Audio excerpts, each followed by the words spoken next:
Bismillahirrahmanirrahim. Assalamualaikum warahmatullahi wabarakatuh. Semangat pagi untuk hari yang cerah. Semoga semua anak-anakku yang hebat selalu dalam lindungan Allah Subhanahu wa Ta'ala dan dalam keadaan sehat walafiat, serta tetap semangat walaupun hanya belajar dari rumah.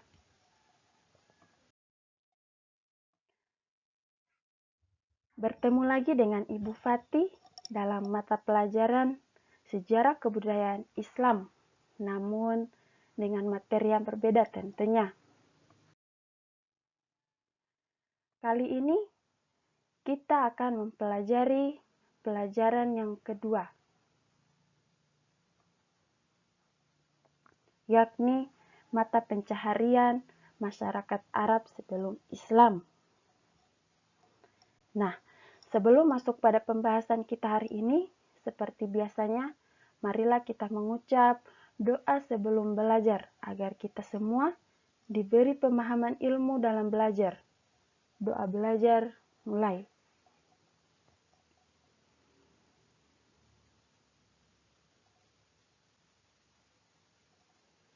Ya, selesai ya. Oke.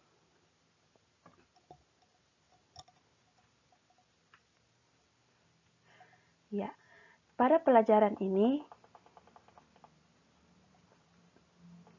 ada beberapa tujuan pembelajaran yang akan kita capai, ya.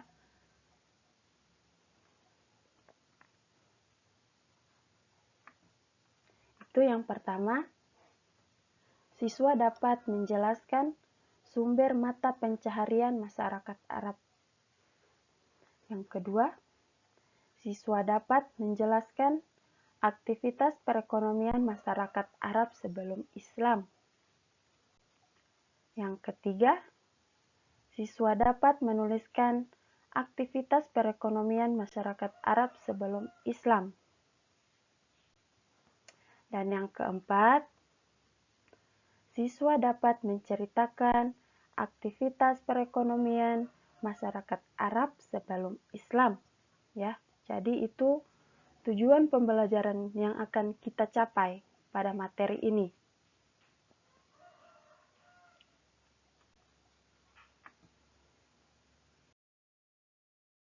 Ya. Perhatikan gambar ini, ya. Setelah mengamati gambar tersebut, apa yang ada dalam pikiranmu? Ya, mari kita sama-sama membahas materi tentang mata pencaharian masyarakat Arab sebelum Islam.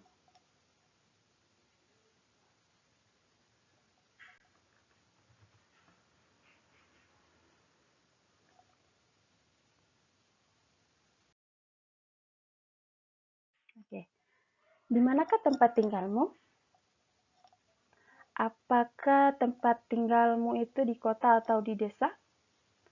Tentu kamu sudah mengetahui bahwa ada orang yang tinggal di kota dan ada pula yang tinggal di desa-desa.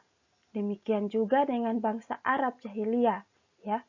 Mereka juga ada yang tinggal di kota dan ada pula yang tinggal di desa. Penduduk yang tinggal di kota itu disebut dengan suku Hadari. Artinya penduduk yang menetap di kota. Mata pencaharian mereka adalah berdagang. Sedangkan penduduk pedesaan disebut suku Badawi atau Badui yang suka berpindah-pindah tempat. Golongan penduduk inilah yang terbesar jumlahnya dibandingkan dengan penduduk lainnya. Mata pencaharian mereka adalah bertani dan berternak. Ya, jadi itu ya, yang tinggal di kota, penduduk yang tinggal di kota disebut suku Hadari. Sedangkan penduduk yang tinggal di pedesaan disebut dengan suku Badawi atau Badui. Ya, jadi itu.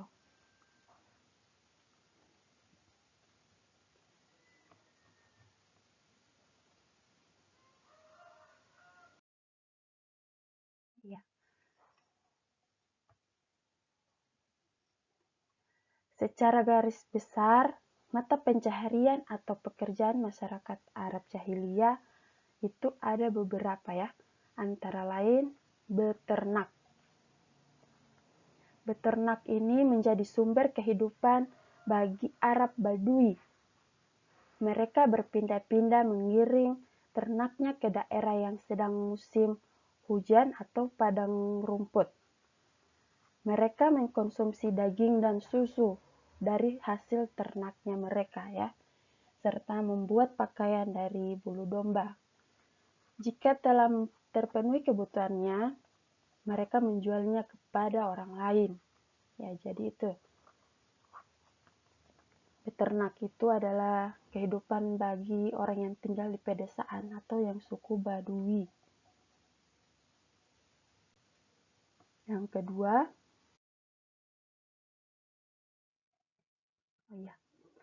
orang kaya di kalangan mereka ini dinilai dan terlihat dari banyaknya hewan ternak yang dimilikinya. Binatang ternak yang mereka pelihara terutama adalah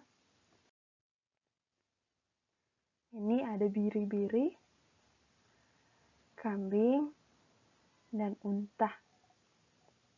Jadi ini adalah hasil ternaknya suku Badui yang tinggal di pedesaan. Ya.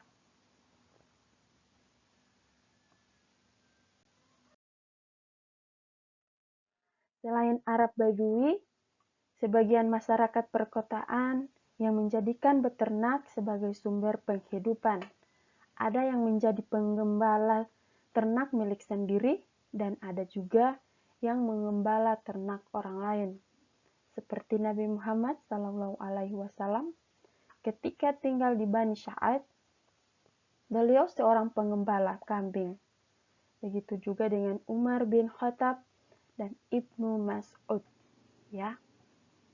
Bukan cuma yang tinggal di pedesaan yang menjadikan hasil ternaknya sebagai penghidupan. Yang suku Hadari juga itu sebagai pengembala ternak, tapi mereka ada yang mengembala ternak milik sendiri, ada juga mengembala ternak orang lain ya. Tuh.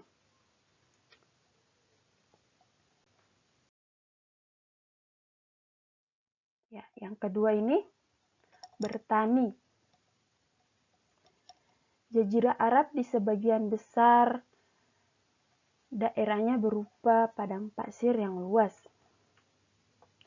Keadaannya di padang pasir itu sangat panas dan gersang. Di padang pasir hampir tidak ada pepohonan. Tetapi ada juga sebagian tanah yang subur, ya. Ini.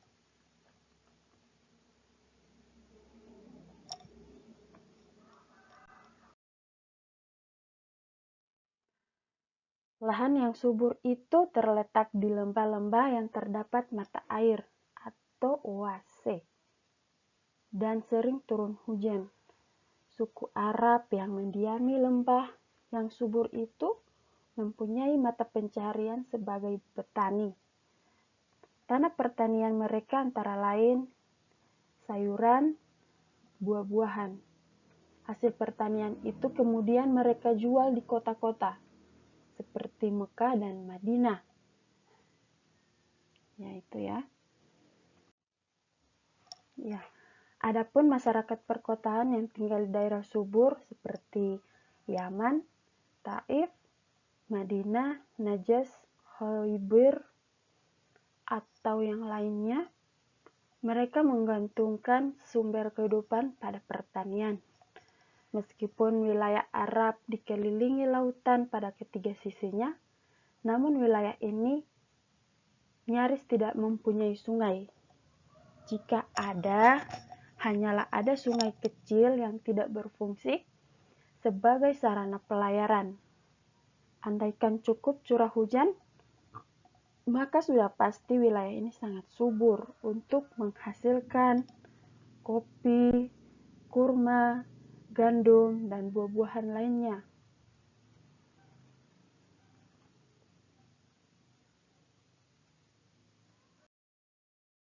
Ya, ini. Kurma merupakan tanaman primadona di wilayah Arab. Ia sangat dekat dengan kehidupan masyarakat, baik mereka yang kaya maupun miskin. Ya, jadi ini ya, kurma ya. Sebab tanpa pohon kurma, maka kehidupan di padang pasir akan semakin terasa sangat menderita. Pohon kurma sendiri di tanah Arab memiliki banyak kegunaan. Buahnya merupakan makanan tetap masyarakat Arab. Bijinya sebagai persediaan untuk makanan unta. Sarinya yang dicampur dengan susu merupakan minuman yang khas bagi masyarakat Badui atau masyarakat pedesaan. Batang kayunya digunakan sebagai bahan bakar untuk keperluan memasak. Sedangkan daunnya digunakan untuk membuat atap rumah, ya. Kemudian serabut pada dahannya digunakan sebagai tali tambang. Ya, jadi ini. Ya, daun dari pohon kurma ini dijadikan untuk membuat atap rumah. Ya, kalau yang di suku Baduy yang tinggal di pedesaan. Iya.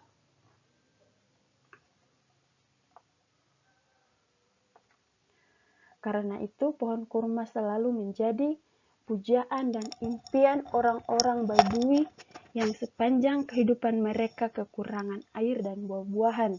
Ya, jadi ini kurma ini adalah apa ya? Ini menjadi pujaan orang yang suku Baduy, ya. Kalau tidak ada kurma, bagaimana kehidupannya orang sana? Orang Baduy, orang pedesaan, ya.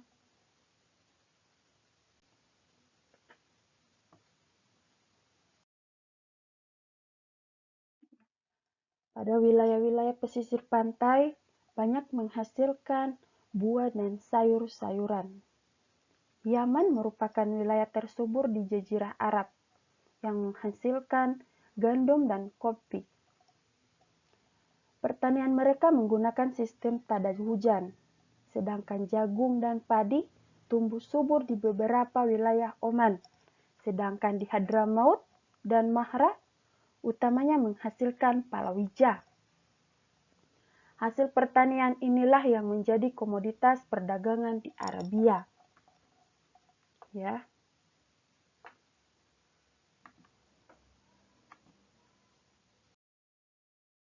Ya, ini yang ketiga, berdagang. Suku-suku Arab yang tinggal di kota seperti Mekah dan Madinah mayoritasnya bekerja sebagai pedagang. Ya, jadi ini yang tinggal di kota atau yang suku Badari, mayoritasnya itu bekerja sebagai pedagang, ya. Perdagangan di kota Mekah dan Madinah pada zaman jahiliyah sudah maju. Mereka berdagang bahkan sampai ke luar negeri. Perjalanan dagangan mereka dilakukan dengan perjalanan kaki, naik unta atau naik kuda. Ya, jadi di sana belum ada mobil. Ya, jadi mereka hanya menaiki unta, ada juga yang berjalan kaki atau naik kuda. Negeri tujuan mereka antara lain Syam atau Syria, Yaman, Persia, Habsyi, dan Mesir. Negeri-negeri itu sangat jauh dari Mekah. Mereka harus berjalan melewati padang pasir yang luas selama berhari-hari.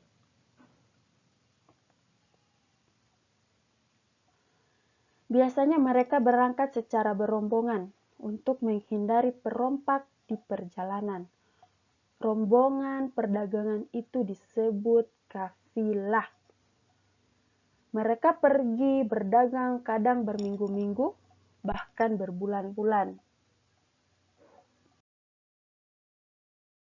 Barang dagangan bangsa Arab yang sering diperjualbelikan antara lain kemenyan, kain sutra, barang logam, kulit, dan minyak wangi. Sewaktu kembali, mereka membawa gandum, minyak zaitun, beras, jagung, dan pakaian untuk dijual di kota Mekah dan Madinah. Pusat perdagangan yang terkenal di Mekah adalah Pasar Ukas yang terletak di dekat Ka'bah, Pasar Julmajas, dan Pasar Maznah. Ya, jadi itu ada 3 pasar yang terkenal di kota Mekah, ya.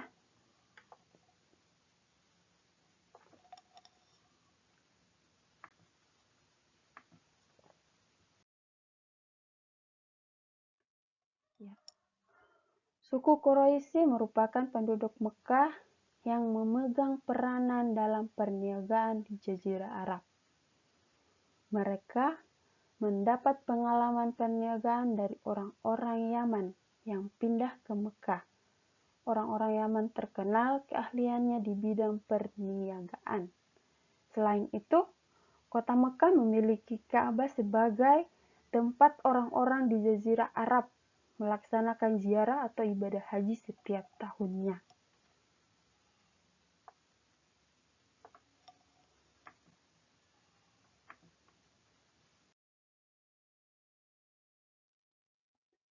Ya. Kebiasaan orang-orang Quraisy mengadakan perjalanan perdagangannya di daerah-daerah lain.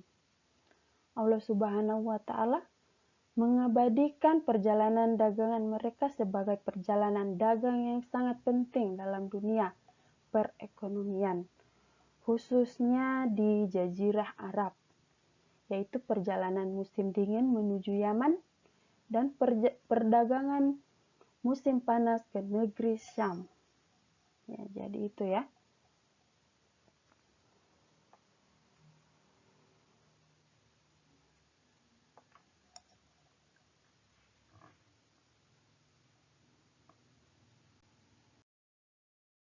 Nah, ini pusat perdagangan seperti pasar-pasar tidak sekedar sebagai tempat jual beli, tetapi juga menjadi pusat peradaban, kekayaan bahasa dan transaksi-transaksi global.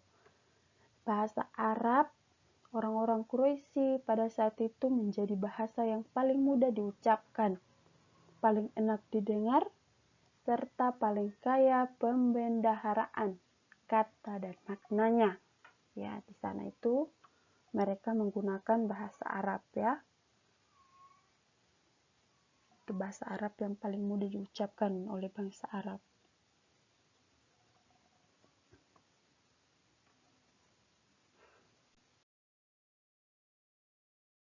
Oke. Ini. Dalam bidang ekonomi, riba sudah lazim dipraktekkan di Jazirah Arab. Bahkan Mekah sebagai pusat sudah terpengaruhi sistem riba. Hal ini biasa terjadi karena terpengaruh dengan sistem perdagangan yang dilakukan oleh bangsa lain. Adapun alat transportasi utama saat itu adalah unta, ya, ini yang dianggap sebagai perahu padang pasir. Unta juga ini merupakan kendaraan yang menakjubkan. Jadi kendaraan utama yang bangsa Arab ini adalah unta ya. Mereka jarang itu belum ada mobil, apalagi motor. Mereka hanya menggunakan unta ini sebagai alat transportasi utama mereka. Unta memiliki kekuatan yang tangguh, mampu menahan haus, dan mampu menempuh perjalanan yang sangat jauh. Unta-unta ini pergi membawa barang dagangan dari satu negeri ke negeri lainnya untuk diperjualbelikan.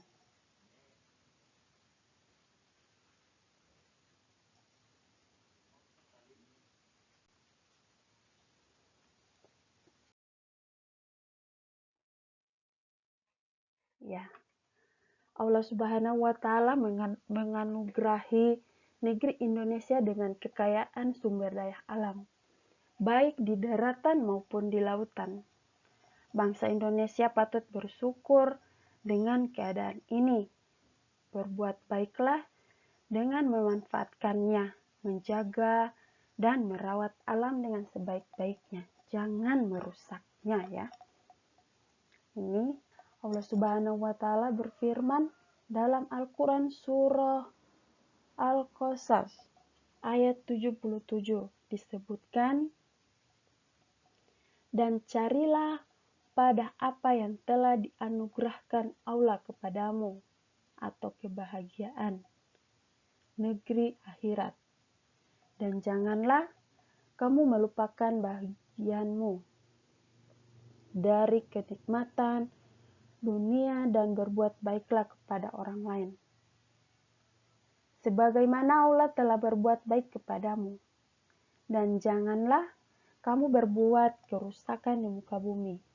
Sesungguhnya Allah tidak menyukai orang-orang yang berbuat kerusakan.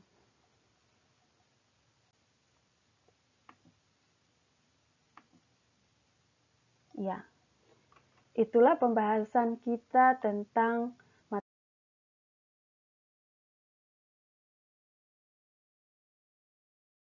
materi mata pencaharian masyarakat Arab sebelum Islam. Ibu harap anak-anakku semua dapat memahami materi ini dengan baik. Tetap di rumah ya, jangan keluar. Jika mau keluar, jangan lalaikan protokol kesehatan. Tetap jaga jarak, memakai masker, dan mencuci tangan pakai sabun agar kita semua dapat bertemu lagi dan melaksanakan pembelajaran secara tatap muka. Wabillahi taufiq wal hidayah. Wassalamualaikum warahmatullahi wabarakatuh.